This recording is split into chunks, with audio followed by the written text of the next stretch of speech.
Hollywood, 1962. Director Robert Aldrich put Bette Davis and Joan Crawford in a crumbling mansion and accidentally invented a genre. Whatever Happened to Baby Jane was a sensation, and suddenly every studio wanted aging screen legends in horror films. Hammer, Seven Arts, everyone scrambled to cash in. The films even got a nickname, Psycho-Biddy Cinema, or if you want to sound fancy at parties, Grande Dame Guignol. Today, we're looking at the creepiest and the most gloriously unhinged of the bunch. Buckle up. We made us cities and towns and thought we had beat the jungle back, not knowing we had built the jungle in. I suppose every hospital room's a jungle. Every neat little room where somebody's having his body opened. Let's start with Lady in a Cage, directed by Walter Grauman. It takes Olivia de Havilland, already a two-time Oscar winner by then, and puts her at the mercy of a group of young hoodlums for most of the film. For 1964, this is an uncompromisingly dark and violent film, and a gripping one. Cornelia Hilliard is home alone, recovering from a broken hip, when a workman accidentally cuts the power outside, leaving her trapped between floors in her home elevator. An alcoholic drifter spots an opportunity and breaks in to help himself to whatever he can find. But when he comes back, three young hoodlums follow him back to the house. They trash the place, and with Mrs. Hilliard still trapped in the elevator cage, they turn their attention to her. But if you're ready to simply feel sorry for the woman in danger, the film doesn't make that easy. Cornelia is proper, smug, and completely wrapped up in her own importance. And while she starts out helpless and frightened, her survival instinct eventually rises to a fever pitch. De Havilland is remarkable in the role. And keep an eye out for a very young James Caan in his first credited feature film role, playing Randall, the most sadistic of the young attackers, with a kind of buffoonish Marlon Brando energy. For him, let's just say, it doesn't end well. Sorry if I disturbed you, lady. You didn't disturb me. I was raised on a farm. Maybe you like to try it yourself?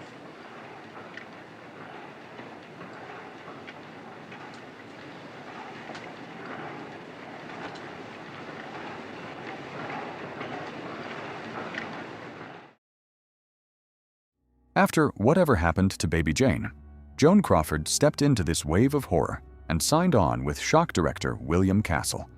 This time, she plays a woman who takes an axe to her cheating husband and his girlfriend, gets sent to an asylum for 20 years, and is then released back into the world. What could go wrong? Castle wanted to make the next Psycho, so he hired Robert Bloch, the author of the Psycho novel, to write the script. And the film becomes a tawdry thriller about whether Lucy Harbin is cured, dangerous, or somewhere in between. People start turning up in pieces, and the movie keeps you guessing. Crawford was nearly 60 at the time, but in the opening scenes she plays Lucy at 29, which sets the tone right away. And then there is the scene where Lucy gets drunk and brazenly puts her hands on her daughter's fiancé right in front of her daughter. Even if she is innocent of the new murders, the film still treats her as out of control. The film is not subtle about what it thinks of women past a certain age behaving badly. Crawford didn't seem to care. She gave it everything she had, and even went out with Castle for screenings, handing out cardboard axes to the audience.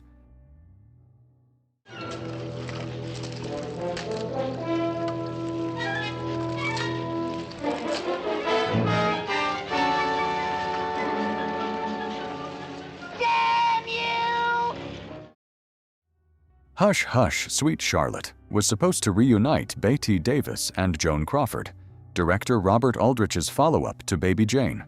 And briefly, it did. But Crawford disappeared from the production, either because she was genuinely ill or, depending on who you ask, because she didn't want to be upstaged by Davis again. Either way, the studio recast her part. Enter Olivia de Havilland, who, unlike Crawford, was actually good friends with Davis.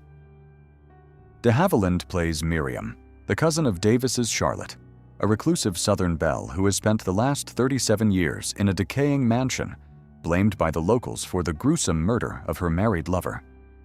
With only her housekeeper Velma, played by Agnes Moorehead, to look after her, and the Highway Commission trying to take her land for a new road, the arrival of Miriam sets everything in motion.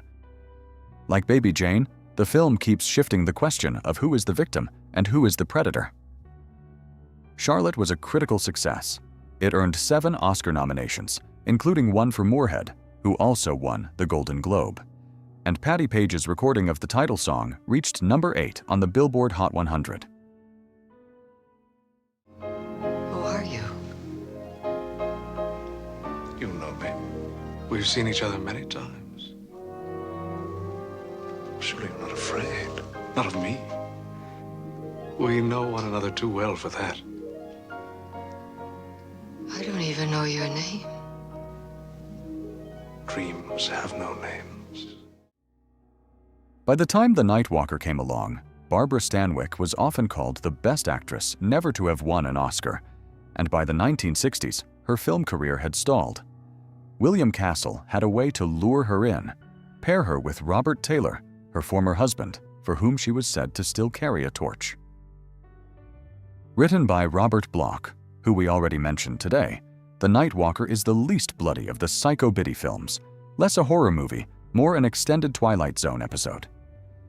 Stanwyck plays Irene Trent, a woman trapped in a miserable marriage to Howard, a blind, possessive millionaire inventor who listens to her sleep-talking as she reaches out to an imaginary lover in her dreams. He believes her imaginary lover is real and accuses his own lawyer of having an affair with her. Irene finally decides to leave, but then Howard is killed in an explosion in his laboratory. After that, the handsome stranger from her dreams seems to appear in real life. It's schlocky, but Stanwyck makes it work, as usual. And the film deserves credit for one thing the genre rarely bothered with. Irene is not portrayed as a frigid, dried-up old nag. But in the end, The Night Walker flopped at the box office. It was enough to permanently put Stanwyck off film. The scripts she received afterward, she complained, were all about grandmothers who eat their children.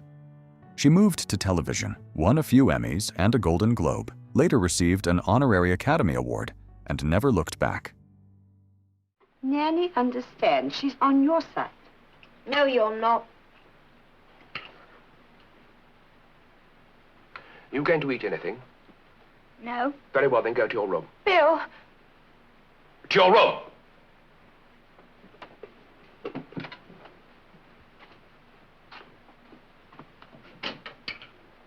I'm glad you're going away tomorrow. I hope you don't come back. By the mid-1960s, it seemed like there wasn't a horror studio out there that didn't want a piece of Bette Davis. That's how she ended up at Hammer Films in England, playing an English nanny with a pretty convincing accent to a troubled boy just released from a home for disturbed children after being blamed for the drowning death of his little sister. He's convinced Nanny was behind it. But Nanny seems so calm, so patient, and so kind under pressure that the film keeps the question open. Is Joey a disturbed child blaming an innocent woman, or is he the only person in the house who understands what really happened? Davis has a lot to work with here, and it's a pleasure to watch how carefully she moves through the film's shifting emotions. If you haven't seen it yet, consider this your final nudge. It's one of Hammer's strongest films. I cannot tell you how grieved I am that it must be this way. If you were not so firmly in the grasp of ignorance, it might not be. This gun is dangerous, Patricia. You know, of course, you're committing a crime. I know. Another Hammer entry from the same year is Die, Die, My Darling. Tallulah Bankhead came back to the movies after nearly 12 years away, playing a religious zealot who holds her dead son's former fiancé captive in her decaying English manner to keep her pure for him. That woman is Patricia, and Bankhead's Mrs. Trefoil has not quite grasped that her son had already been rejected before his death. She also has not grasped that this visit is only a polite stop to pay respects, not an invitation to become some kind of spiritual concubine. No matter. Her guest ends up trapped in the house, forced through Mrs. Trefoil's idea of spiritual purification. A fate worse than death, depending on your tolerance for sermons. The film actually works up some genuinely effective suspense, and there is a memorably unsettling performance from a young Donald Sutherland as Joseph, the household handyman. This was Bankhead's final film appearance. She was in such poor health during the shoot that Hammer considered replacing her, so her salary was held as a guarantee that she would finish the film. She did, and while it may not be her finest work, she is wickedly delightful and scary as sin. You're late. Sorry, can I see you later? Too busy. I have to see you. Look, I have a million things to do. Payroll has to be made up, bills to be paid. Sorry, no time. Then you've got to make time. I've got to see you. Smile. You're on. Berserk has everything. It is set in a circus, with Joan Crawford as Lady Ringmaster Monica Rivers, a control freak with dark secrets, and a troupe of dancing poodles. In her early 60s, Crawford opens the show in tights, romances a much younger tightrope walking beefcake, and trades barbs with her unruly teenage daughter.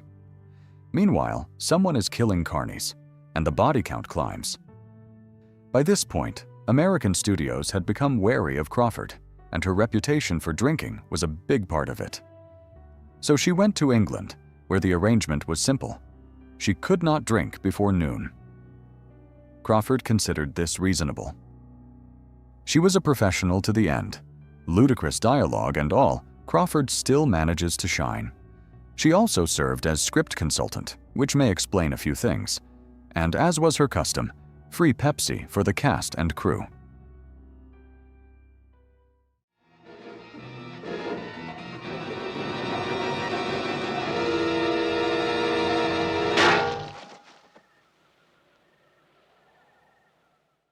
And now we've reached the third film in Robert Aldrich's unofficial cycle, although this time he produced rather than directed.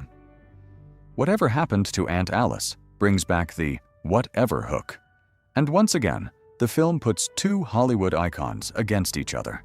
This time, the leads are Geraldine Page and Ruth Gordon, who had just won an Oscar for Rosemary's Baby. Page plays Mrs. Marrable, a recently widowed woman who is told that her husband has left her with almost nothing. So she comes up with a very practical solution. She hires elderly housekeepers, steals their savings, and then murders them. She also buries the bodies under new pine trees in her front yard. But then Aunt Alice arrives, played by Ruth Gordon. At first, she looks like the next hire. In reality, she is trying to find out what happened to her close friend, one of Mrs. Marrable's previous victims. There is also a side story about a young widow who moves in next door to Mrs. Marrable's desert home, and she becomes important once the crimes start coming to light. But the real draw here is watching Page and Gordon go head-to-head. Two women who absolutely refuse to give each other an inch. Most audiences probably know Eleanor Parker as the icy Baroness von Schrader in The Sound of Music. But Parker was also a 3-time Oscar nominee and one of Hollywood's more underappreciated actresses. Eye of the Cat may not be the proudest line on that resume. Except, how often do you get a film where the whole nightmare depends on one man's fear of cats? Michael Sarrazin plays Wiley, the young man with that very specific fear. Unfortunately, his wealthy, wheelchair-bound Aunt Danny, played by Parker, has what seems like 100 cats roaming around her mansion. So if Wiley cannot get over his aleurophobia, his fear of cats may ruin the whole plan around Aunt Danny. And the strangest moment has to be the scene where her wheelchair sends her backward down a steep San Francisco street toward oncoming traffic. That scene alone is almost worth the rest of the film.